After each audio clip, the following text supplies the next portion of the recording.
What's up, beautiful people? Episode 5, Mandalorian, has came out today, and I was excited to see it. I'm on top of it, and here's my review. Let's have a chat. So, oh wait a minute, let's back all the way up here. We're back on Navarro with Carl Weathers, or aka Greef Karga, and they're talking about their politician stuff, I guess, running the town, and the pirates show up. The same pirates from episodes gone. The sea moss looking dude. Oh, here he is. Yep. And I don't know what it is, but I don't. I find that the voice actor does not match the voice acting does not match the look of the character. There's just something that seems off. I think they should have synthesized it a little bit. I don't know what it is. It just sounds. I don't know. He just seems to me like a Pirates of the Caribbean reject. like Disney had him on the lot, and they were like, "Hey, we ended up not using this guy. Can you stick him in this show real quick?" So we didn't waste all that money developing him. And anyways, for I guess he wants to. Can I say this on YouTube? He wants to drop meat. Let's put it that way. And he starts blasting civilians for what reason? Because he's a bad guy. Like he's mad. Like I think that if you're the leader of a group of pirates, blasting innocent civilians will probably not end well for you. Anyways, I don't know. It's kind of lazy writing, in my opinion, for as far as his motivation for just blasting innocent people, blasting the town. So Greef Karga sends not an SMS. I don't know what it's called. A Star Wars message. He said a memogram or whatever, a Starwarogram. A stargram. He sends a stargram over to Captain Teva or Teva, and he's in a bar and he's pleading, hey, I was hoping that the new alliance, the new we could, the new, well, they're not rebels anymore, the new federation or whatever, that you guys could come help us out. And I guess he couldn't get further than where this dude is, and lo and behold, this guy shows up. And for those who know, his name is Zeb. He's from the animated TV show Star Wars Rebels, which is a show I never really watched all of it, but I've seen many clips, especially there's a fight scene in that was exceptional between Ahsoka and Anakin, or Darth Vader. If you haven't seen that, it's well worth a watch. I promise you, it'll be worth it. But they've also already cast Ezra Miller, and oh shit, not Ezra Miller. That's the bad Ezra. They already cast Ezra for the live action version, and yeah, so it'll be good to see what their plans are for the rebels and whatnot. So, anyways, Captain Teva, he heads on over to Coruscant, which is the main city of what's the damn word? Hold on.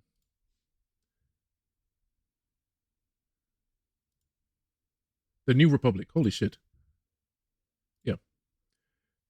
He heads on over to the New Republic to request assistance in defending Navarro from these pirates. And look who it is. It's G68, and she is very much entrenched in the New Republic, like a tick under your nutsack. And she is nobody's the wiser as to what, that she's a rebel spy. Like, shouldn't these people be under observation? And Tim Meadows is the bureaucrat pencil pusher type of guy that Teva must get around to get the assistance that he needs. Tim Meadows, I don't find this guy. I don't know what it is. I just never found him funny. I don't understand how he's in so many things. But and then on top of it, they make him a very unlikable person or character in the show. So I don't foresee that change. My opinion on him changing anytime soon. I mean, and to top it off, like G68, aka Not Ruby Rose, is literally in front of him, espousing Empire bullshit, Empire rhetoric, and he's backing her up.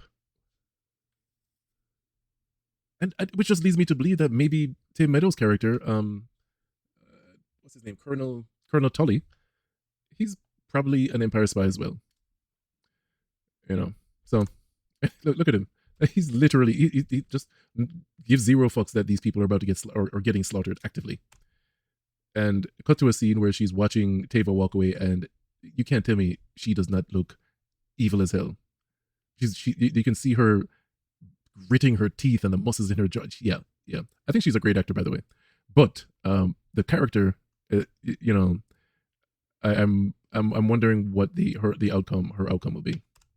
Anyways, Teva resorts to Plan B, which is to find the Mandalorians and deliver the message to Mando, and which he does. They're about to blast the shit out of him, and he's just like, "Yo, hold on, it's just a stargram." Wouldn't it be cool if that's what it's actually called? Anyways, and he shows Mando the stargram with Greef Karga as pleading for help from him, and yeah, he takes off. He promises not to reveal where the location is, but you know they're not gonna buy that. But so, anyways, Mando does his best to convince the conclave of Mandalorians to help Greef Karga. But his speech really doesn't sound that convincing. It's when Paz Vizsla, Big Chungus, aka Big Chungus Mandalorian, is when he takes the stage or the center of the room, and he says, because we are Mandalorian, and I was like, yes, that's what I want to fucking hear. man say, oh, we're gonna do this because we are Mandalorian. We don't back down, you know. Well, he didn't say that part, but I like when he said that, I felt that on a personal level, you know. So I guess they were now they're now agreed that they're going to assist Greef Karga and Navarro, and they head on over, and Bo-Katan is laying out the plan because you know she probably has the most leadership or combat experience out of all the Mandalorians, and of course it's her ship.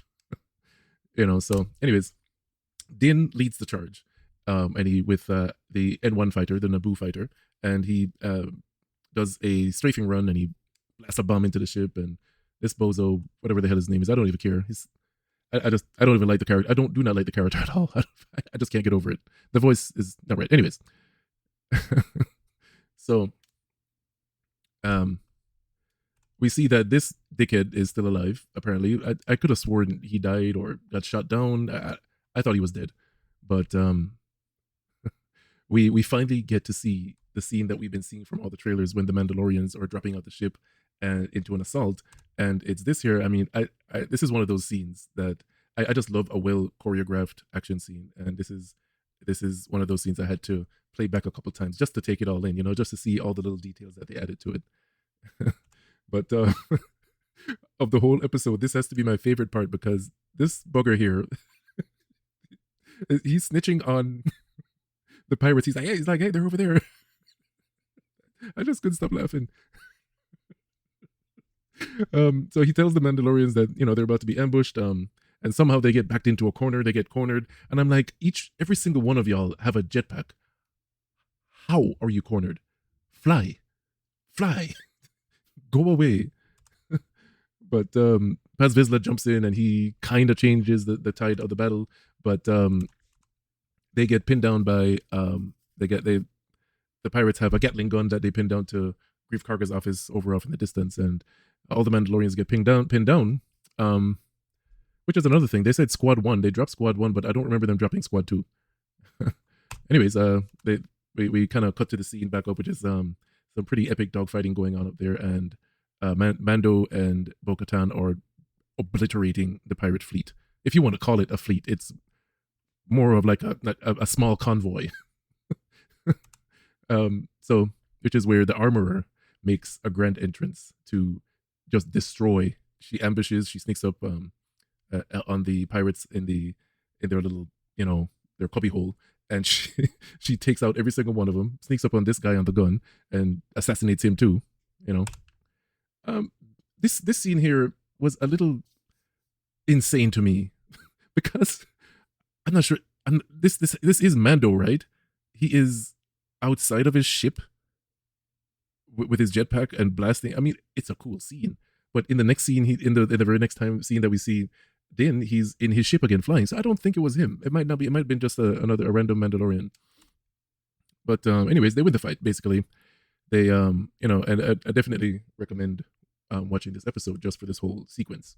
You know, apart from the story that's slowly moving along. 6 episodes. This is 5 episodes in now. Yeah.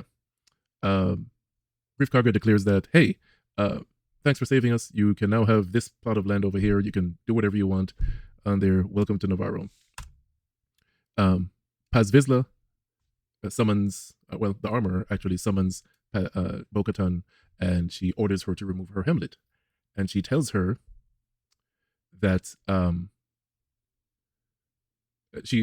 armorer tells Bo-Katan that, you know, what, that she thinks that she is the one. She tells her, "You have walked both worlds.